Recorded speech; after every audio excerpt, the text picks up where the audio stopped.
rations and things like that. I come a hair, a half an inch, a bullet come through the back of the car where a guy chased me 133 mile an hour or something like that. Mm-hmm. And a bullet hit a piece of metal in the trunk of the car, and that saved me from being killed right there. And I've had the corners of buildings shot off with machine guns and state police, everything around Louisville and Henderson, Kentucky. Is that where you're from? No, Clay County. I was born in Cotton Bend down in there. I just a mean guy. I wasn't fit to be even living, I don't guess, but I just one of them kind of guys. You know what I mean? I've raised up a bunch of card players and drunks and thieves and rogues and everything. I did everything I could just looking after myself. So... I think whenever you stop looking after yourself and start looking at other people and caring about other people, it makes life a little bit better. When you met Zelda and you started loving and caring for her, it turns you around. That's the only girl I ever loved in my life. I had one time I was on escape. One place I escaped 14 times from Clay County jailhouse. About 8 or 10 or 12 times I made keys and sneaked out of that and run off with Matt Sizemore and all of them others, the sheriff and everything. They stepped out behind cold gun things with pistols cocked right on me and everything.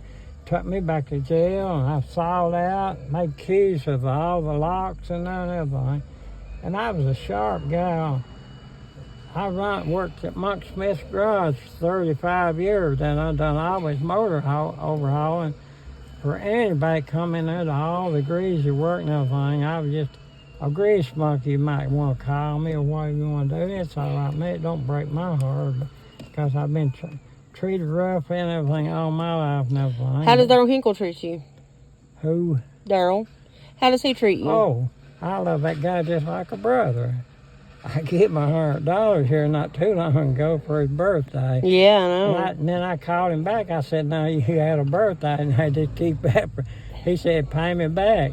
I believe he would.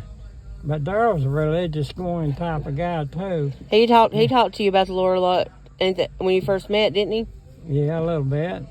But I didn't think nobody would want to help me than you and him or whatever there. We love you. Well, you're pretty awesome fella to me. Thank you. I'm afraid to hug your neck because you're a married woman, but I don't have no intention. I don't like to get out of place. I don't want a woman even, claim she owns me, but I'm a free man and everything. I had two women.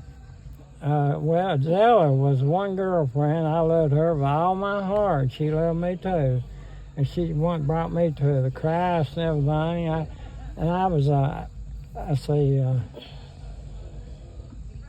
I've been going there about 10 or 12 years, something like that, different churches, things like that, and been going maybe a little longer than that with her. And other places too, I'd take her to church and things like that. I used to play music as the Drifting Mountaineers and things like that and travel around. I played over Rimpo Valley there a little bit, and I write songs all the time. The saddest songs you ever hear, that's where I love sad music because I've been treated and brought up that way and everything. We'll have to listen to some of your music.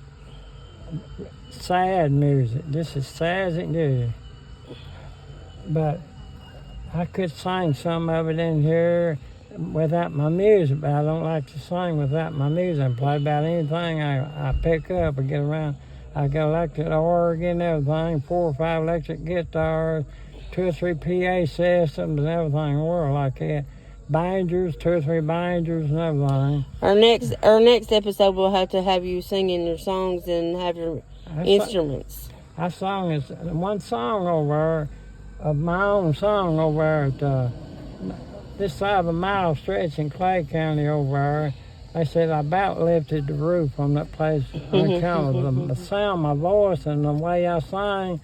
Said, now we've got us a singer. Now I got uneasy about that. They'd be wanting to copy my songs and make some money off of them somewhere like that. I don't need the money all that much and everything, but I do have to make a living somewhere or another. So I ended up writing songs. I played over Rampart Valley there one time, and I played over Kaz Walker's TV at Knoxville, Tennessee down there. I never did have the pleasure of going to Nashville or anything like that, but I've been around down in that place. I knew Dolly Parton just a little bit. And she heard me singing at a neighbor's house, and this guy knew her, and she said, well, who is that man singing? Got that beautiful voice and everything. And but they said, well, it's just a neighbor in it. Bring that man down here, what they said. The public is wanting to hear a man like that right there. That my songs are so pretty and everything, and I write them. They sound like I wrote them to hurt people, but I didn't. I want them people, the public, the generation here in the United States, they all turn and fight and fuss and fighting with each other, and they don't know what love is and everything. Yeah, I do myself. I met this woman there the other day, and never had one argument with her in 20 years. And my one wife, she cheated on me. Zelda would never do that. I forgive her for that right there, because I told her that kids, I had some kids by her, and I don't know. I think I got two that don't even belong to me, but see, I'm going to claim them anyhow. And I went through court, and I adopted them in a way and give them a piece of land. Let's pause for 1 second.